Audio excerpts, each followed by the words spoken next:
তো এখানে আমি এক বল পান্তা ভাত নিয়ে বসেছি। এখানে হিতল শুটকি ভর্তা, একটা ডিম আর কাঁচামরিচ আর একটা লেবু আর কিছু পেঁয়াজ কুচি ভাতের মধ্যে অ্যাড করে নিয়েছি। তো এই খাবারটা কিন্তু আমার খুব পছন্দের, খুব প্রিয়। আমি মাঝে মাঝে এই খাবারটা সকালের নাস্তা হিসেবে খাই, যেদিন ভাত থাকে আর কি। সবসময় কিন্তু পান্তা ভাত থাকে না, মাঝে মাঝে রাত্রে ভাত একটু কম খাওয়া হয়, তখন ভাতটা থেকে যায়, তখন আর কি এটা খাওয়া।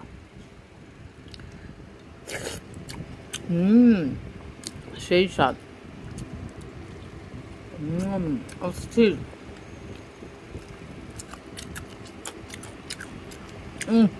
এক একটা বাইকে মনে হচ্ছে এক একটা স্মেল আর টেস্ট জড়িত।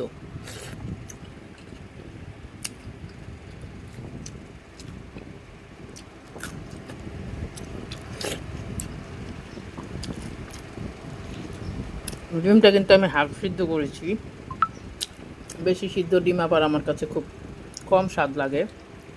শুটকি ভর্তা তো সেই স্বাদ হয়েছিল, সে সাথে কাঁচামরিচের কম্বিনেশন, অস্থির একটা টেস্ট চলে আসছে।